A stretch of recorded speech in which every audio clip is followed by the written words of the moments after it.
atmospheric readings for water To quality. follow up that question before the other questions, Yeah. is there anywhere, any place where you could find those test results if we wanted to see them? Yeah, there's a lot of different places.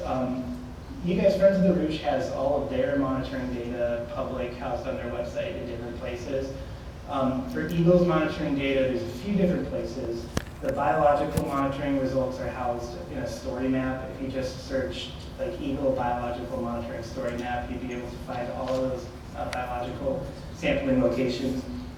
All of the data that is used to assess and make impairment decisions or do government funded studies goes into a big database that's managed by the USGS called STORET, S-T-O-R-E-T. You can look that up online. It's a little bit clunky, but once you learn how to use it, you can get it and access publicly available water quality data for any stream in the country.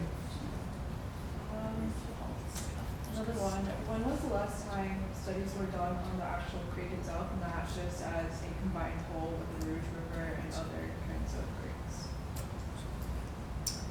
That's a good question. I'm not really aware of. I can jump in. Yeah. I did some of this research and Friends of the Rouge site and Eagle site. I can send you what I have, and I'm not sure it would be extensive, but we can exchange emails. Sure. Yeah, so there's a lot out there, and like you said, a lot of it is a part of a larger monitoring program or a routine monitoring program. I don't know if any like universities or anyone has ever looked specifically at Caribisi Creek, but if it's an area of interest, we could certainly try and move something along. Oh yeah, I was just asking because this was about it, so I was just wondering if there was more information, like when the last testing was. Another question, mine, sorry, you had shown that graphic of the average based on the 20 years and it being basically the same numbers. Why hasn't it gotten better based on like all these implementation methods that are possible? Why haven't they been done to make those levels better in the past 20 years? Really good question. So first of all, we only have monitoring data. We've only regularly done this for about the past 20 years.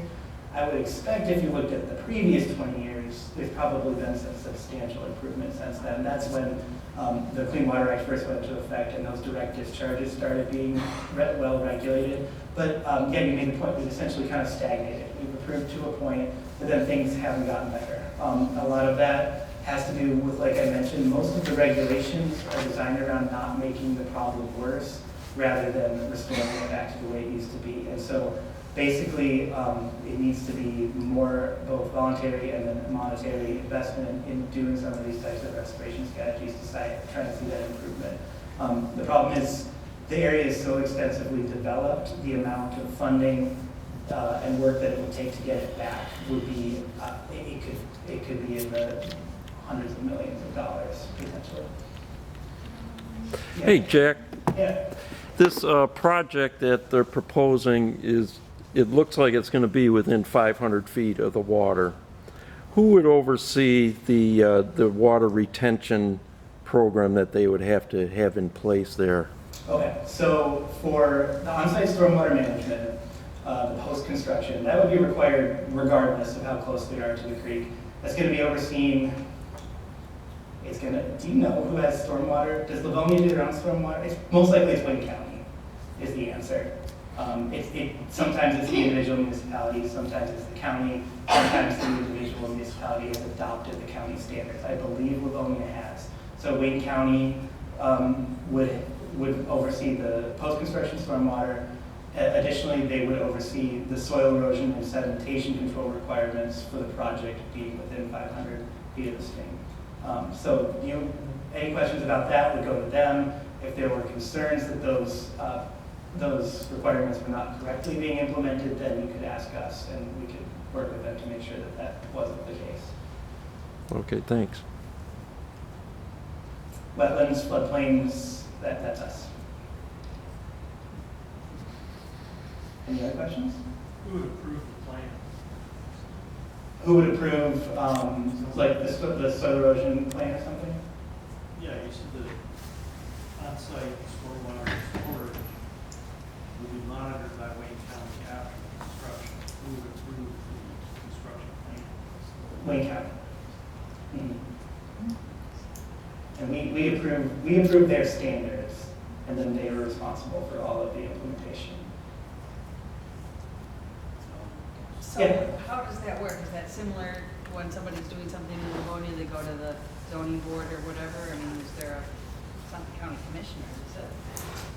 Probably most likely County Public Works would oversee the So they stormwater must have a programs. framework for applying and everything. Yeah, they would reach out to them, you know, if there was a development throughout the process, they would discover that they need these permits, and they would go through whatever the permitting programs at the county level are. Generally, development companies and architectural firms are supposed to designate plans, including those kinds of spaces, and show the development permits to get okay. So they would have to do that themselves. But in one of the meetings with that church, they said the city would do that, which is incorrect. They would have to do that themselves. Their development or something. Yeah, that's correct. It's the responsibility of the developer to comply with any statutes. Okay, with that said, I don't want to take too much of Cindy's time, so let's move it over to you. Do you want to figure yours out?